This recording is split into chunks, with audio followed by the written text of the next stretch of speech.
Yo, it's Dohrok here, and today we're going even deeper into the new 8 damage Deathblade build. I was genuinely surprised by how much interest there was in my last video showcasing this build. I was mostly sitting down and trying to figure out a way to make this build function based on a video that was sent to me, and that was about it. So while I had figured out a decent way to make this build work for me, it isn't the most ideal way to play the build. I was, however, reached out to by an individual on Discord who made the guide for this build in Korea. And while he wanted to remain anonymous in the video, he was extremely generous in hopping on a call with me and walking me through all the details I missed out on with this build. So I have to give a huge shout out to him. And if you have any questions regarding this build, feel free to come by my stream over at twitch.tv/DJDohrok or comment down below. And don't forget to subscribe while you're down there. But I did want to get this follow-up out there for anyone wanting to practice this build more in depth so that they're practicing it the correct way. As a general way to play the build, if you just want to have fun and try something new with Deathblade, my last video's priority system works very well for doing so. But if you've ever thought to yourself, man, I wish I had a bigger dick, then I'm going to show you exactly how we can grow 3 inches on the meter today. First, we're going to start with the build again. The only adjustment in the build that I've made is my gems. I swapped my level 10 cooldown gem to Maelstrom, and I'm currently running a level 8 cooldown gem on Blitz Rush and Void Strike. I swapped my Turning Slash gem to Void Strike by recommendation from the creator of the build. This cooldown gem on Turning Slash shouldn't be necessary for the rotation to function, and the cooldown gem on Void Strike will help recover mistakes made during the rotation. And trust me, when we get into the rotation, you'll understand why this is useful. I personally am still testing various skill level combinations that have been suggested by you all and based on reviewing logs. Right now, I've settled back into the same skill levels that I was previously at, and I'll go into that a little later with the damage breakdown.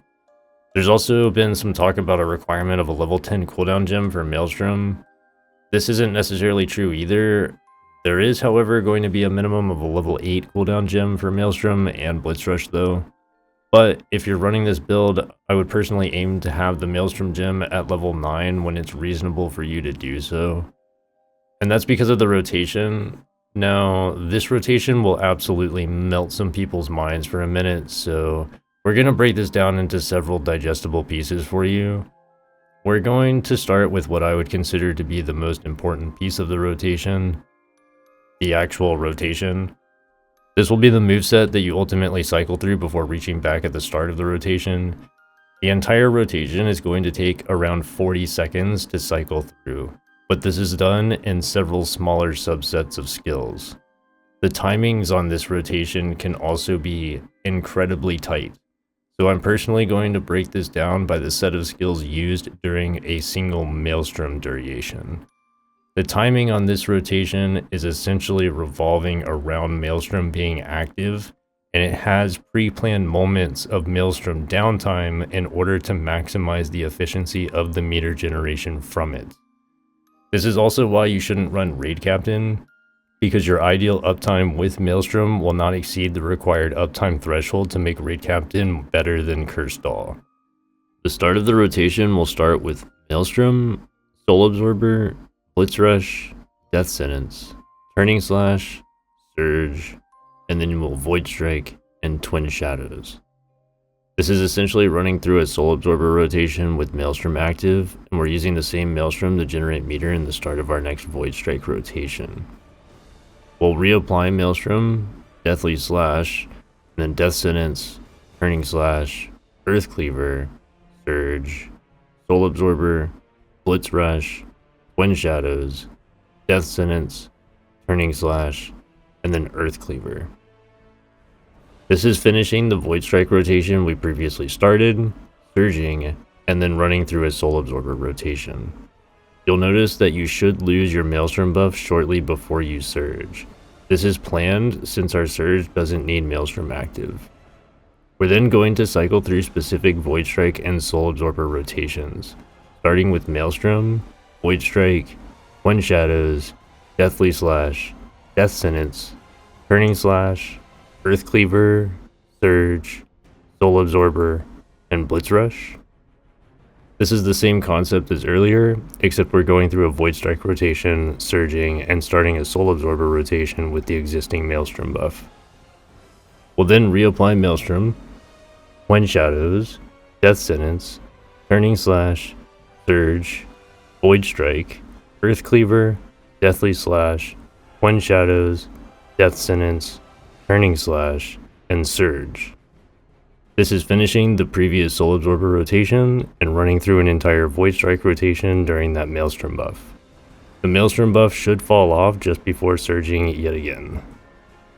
We'll then apply our last Maelstrom buff of the rotation: Soul Absorber, Blitz Rush, Twin Shadows, Death Sentence, Turning Slash, Surge, Void Strike, Earth Cleaver, Deathly Slash, Twin Shadows, Death Sentence, Turning Slash, Twin Shadows, and then Surge. And this last rotation, we'll lose Maelstrom just before we hit our T skill, so there's an extra Twin Shadows on this last Void Strike rotation to make up for the meter. After completing this Surge, we can restart our rotation back at our first Soul Absorber rotation. The best way I can describe this rotation is that it's a lot like learning a new guitar solo. Most guitar solos are not just a bunch of random notes played on a guitar. There are arpeggios and chords, key of the song matters, and essential pieces that give you general rules of what's going to be done. I personally have spent many hours in TSha now getting a feel for it and running my raids, and I still need to practice as well. So don't feel bad if this seems like a lot. It definitely comes with time, but I strongly recommend practicing this in parts and taking it slow at first, because you need to fit certain skills into certain Maelstrom windows.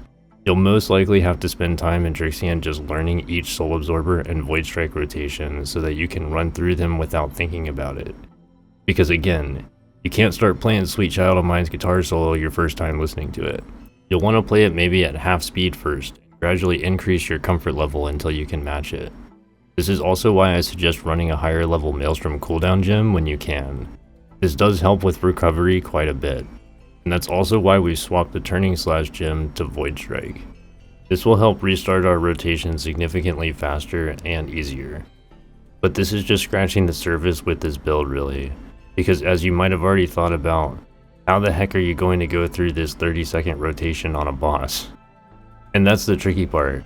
You will definitely have to deviate from this cycle on a boss. However, you should always be actively looking to get back on track with the ideal TSha rotation here.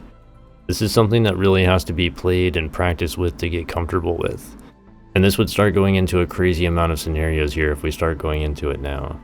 And I'm not perfect at this yet myself. This is the part that we get to practice and have fun with. But as a general tip for myself, the most notable moments in this rotation are activating Maelstrom and using the T skill for me. When I realize that I'm not on rotation, I will tend to push for resetting the rotation at either the first Soul Absorber rotation or the first Void Strike rotation. Since the start of these rotations will begin with Maelstrom, if I can see that my T skill is almost off cooldown, then I should be coming up on a Void Strike rotation.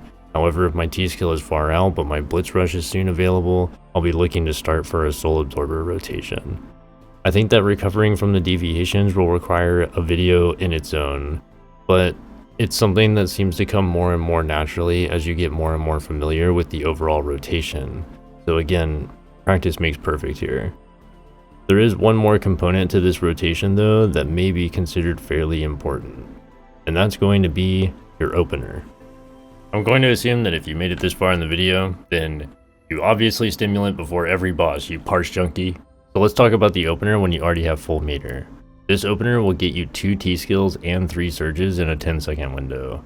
This is accomplished by earth cleavering towards the boss at the start of a fight and using Death Sentence. We'll then apply Turning Slash and Maelstrom, followed by your T skill Deathly Slash and a surge. We'll then continue into a Soul Absorber rotation with Soul Absorber, Blitz Rush, Twin Shadows, Death Sentence, Turning Slash, and Surge. We can reapply Maelstrom and begin a Void Strike rotation. So we'll Maelstrom, Void Strike, Earth Cleaver, Deathly Slash, Twin Shadows, Death Sentence, Turning Slash, Surge, Soul Absorber, Blitz Rush. This is starting the next Soul Absorber rotation with the existing Maelstrom buff. Then we're reapplying Maelstrom, Twin Shadows, Death Sentence, Turning Slash, Surging, and then we'll complete a Void Strike rotation, which will be Void Strike, Earth Cleaver, Deathly Slash, Twin Shadows, Death Sentence, Turning Slash, and Surge. This will complete the opener and allow us to start into a normal rotation at the first Soul Absorber rotation. This same concept can be applied for an Atropine window as well. Since we can get 2 T skills and 3 surges out in 10 seconds, you can fit a very high amount of burst into a very small window. The trick here would be to pop your Atropine immediately after using your T skill. Doing so will still apply the Atropine to your T skill and give you an extra second of action time to start your next rotation. Quickly, we'll talk about the damage breakdown. This is what the damage breakdown looks like in Trixian after 3 minutes. This is about as ideal of a rotation as I could get at 11.8 surges a minute. You can see that Death Sentence is pumping the most damage from our normal skills. This is because it's used every rotation, and this is shown by the same CPM. Earth Cleaver and Twin Shadows have a surprisingly high damage output in this rotation due to how often they're used. But even more surprisingly, you might see Soul Absorber, Turning Slash, Blitz Rush, and Void Strike are barely more than 5% of our overall damage each. This is again due to how often they're used, because we're still essentially alternating between a Void Strike and Soul Absorber every other surge. You should see close to half the amount of cast of these skills compared to your surge because of this. This does create a scenario that is fairly interesting in that nearly 60% of your damage is coming from just 3 abilities: your Surge, Deathly Slash, and Death Sentence. That means that if a boss moves during your rotation or turns, you don't necessarily need to maintain that back attack. Because the timing on some of these rotations can be really tight, it will definitely be much more significant to maintain the rotation than maintain a back attack. But obviously, surge to the back once you can. This damage breakdown is definitely not realistic in a raid, however. Personally, I see something that's more like this. Blitz Rush and Soul Absorber will be significantly higher up on the overall damage. This is because maintaining the full rotation is near impossible, and there are moments that you need to deviate away from it. And I personally have just found that getting back on track is easier on a Soul Absorber rotation, so it will get used much more often. Same with Blitz Rush. Blitz Rush can also be used to patch up mistakes in the meter, and our cooldown gem on Blitz Rush allows us to do this more often. This will definitely come in phases. Personally, I've spent around 20 hours in Trixian alone just killing the boss over and over to get more and more familiar with the normal rotation. Once I felt very comfortable, I started running Drextalis.